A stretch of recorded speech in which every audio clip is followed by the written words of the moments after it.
असदुद्दीन ओवैसी की पॉलिटिक्स देखें पिछले 15-20 साल में, जब से उनकी पार्टी पहले हैदराबाद, उसके बाद महाराष्ट्र और उसके बाद बाकी देश के हिस्सों में उभरी, ओवैसी जी को हमेशा इंडिया गठबंधन के लोग बीजेपी की बी टीम बताते हैं। यूपीए में भी थी ओवैसी की पार्टी, आशुतोष, लेकिन हाल में ऑपरेशन सिंदूर के बाद ओवैसी जी की छवि एक हीरो के तौर पर पूरे देश में देखी जाती है। आपको लगता है ओवैसी जी के इस लेटर के पीछे एक बहुत स्मार्ट स्ट्रैटेजी है?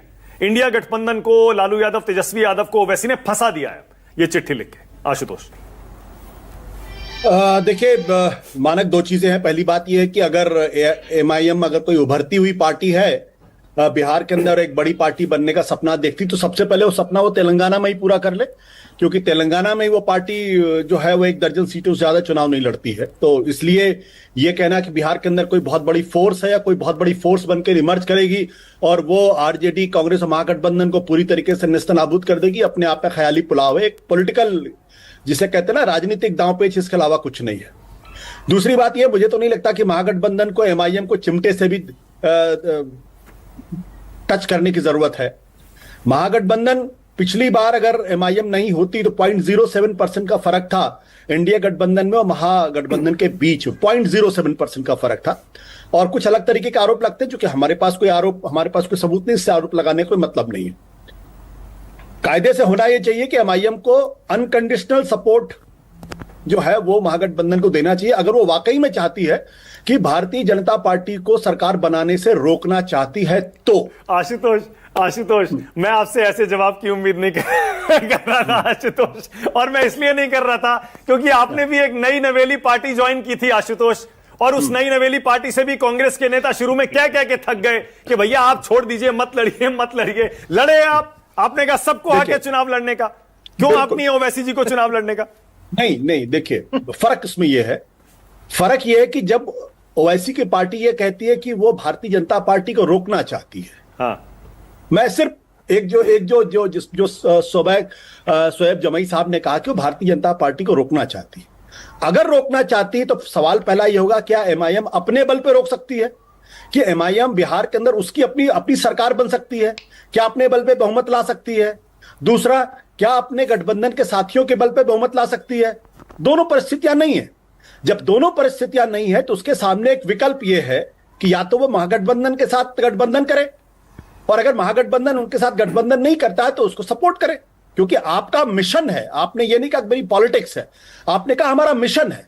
अगर आपका मिशन बीजेपी को रोकना है तो फिर उस मिशन के तहत आपको त्याग करना चाहिए। चौथी बात जो इंपॉर्टेंट बात यह है, देखिए, ये अपने आप में एक बड़ा ट्रैप होगा। जैसे ही महागठबंधन ओवैसी के साथ गठबंधन करेगा या सीटों का अरेंजमेंट करेगा या सपोर्ट लेगा, वैसे ही भारतीय जनता पार्टी पूरे बिहार के चुनाव को मुसलमानों के खिलाफ गोलबंद करने में हिंदुओं की कोशिश करेगी। यह उनका ट्राइड एंड टेस्टेड फॉर्मूला है, और इस ट्राइड एंड टेस्टेड फॉर्मूला में आप देख रहे हैं किस तरीके की बयानबाजियां ऑलरेडी शुरू हो चुकी है। आपने देखा, मैं किसी बीजेपी नेता के बयान को उद्धृत नहीं कर रहा हूं, लेकिन अगर आप सिर्फ पार्लियामेंट के चुनाव को देख लिए तो शरिया कानून लागू हो जाएगा। ये किसने कहा था? अमित शाह ने कहा था, और उसके अलावा आपके योगी आदित्यनाथ ने कहा था, प्रधानमंत्री नरेंद्र मोदी जी ने क्या कहा था। तो भारतीय जनता पार्टी का बड़ा ट्राइड एंड टेस्टेड है। अगर वाकई में एमआईएम चाहता है कि बीजेपी को रोके तो उसे चुनाव नहीं लड़ना चाहिए, और अगर इस बार वो चुनाव लड़ेगा तो मैं गारंटी के साथ कह सकता हूं, और मेरा अपना एक विश्लेषण यह कहता है कि भारतीय एमआईएम को इस बार वैसी कामयाबी नहीं मिलने वाली जितनी पिछली बार उसको कामयाबी मिली थी। ओके, अच्छा, उसकी वजह क्या है? आपको ऐसा क्यों लगता है इस बार ओवैसी कामयाब नहीं होंगे बिहार में?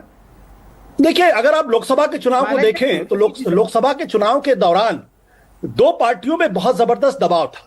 प्रकाश अंबेडकर की पार्टी में बहुत जबरदस्त दबाव था, दलित पार्टियों पे अलग से दबाव था, और साथ ही साथ जो मुस्लिम पार्टियां थी उनको भी बहुत दबाव था, और अंततः लोकसभा के चुनाव में उनको पीछे हटना पड़ा था, क्योंकि मुस्लिम तबके को भी यह बात समझ में आ गई कि कौन वोटों का बंटवारा करवाता है और कौन बीजेपी के इशारे पर पॉलिटिक्स करता है, और कौन है जो बीजेपी को हरा सकता है अखिल भारतीय स्तर पर, राज्य के स्तर पर। इसलिए अगर उनको लगेगा कि वोटों का बंटवारा एमआईएम की वजह से हो रहा है और उसके बाद अगर महागठबंधन हार सकता है, तो फिर इस बार एमआईएम का वो परफॉर्मेंस बिल्कुल नहीं होगा। आशुतोष, मैं वही तो कह रहा हूं, ओवैसी जी ने ये चिट्ठी लिखकर इस बार उसी दाग को धोने की कोशिश तो कर दी है कि अब अगर वो बिहार की जनता के बीच जाएंगे, अगर तेजस्वी ने ये ऑफर ठुकराया तो वो कहेंगे देखिए भैया मैं तो इनके साथ आना चाहता था, बीजेपी को हराने के लिए इन्होंने ठुकरा दिया, मैं क्या करूं अब? नहीं, देखिए इसका कोई बहुत लंबा चौड़ा असर पड़ने वाला नहीं है। क्योंकि जो मुस्लिम वोटर है वो ये तय करेगा कि कौन एनडीए को हरा सकता है। उसका कमिटमेंट किसी एक पार्टी विशेष के साथ नहीं है। ओके। उसका कमिटमेंट ये कौन बीजेपी और एनडीए को हरा सकता है। ओके। क्या एमआईएम उस स्थिति में है? क्या हो सकता है एक दो कॉन्स्टिट्यूएंसी के अंदर एमआईएम उस स्थिति में हो।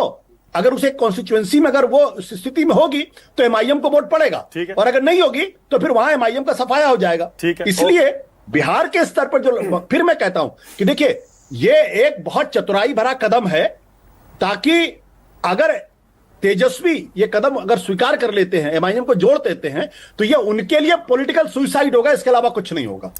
आपको लग रहा है ये बीजेपी के इशारे पर छोटा सा जवाब ओवैसी जी है। ने ये ऑफर दिया है? मानक जी छोटा मैं बीजेपी के इशारे पे मेरे पास कोई जानकारी नहीं, तो मैं कोई मनगढ़ंत आरोप नहीं लगा सकता हूं, ना मुझे लगाना भी चाहिए।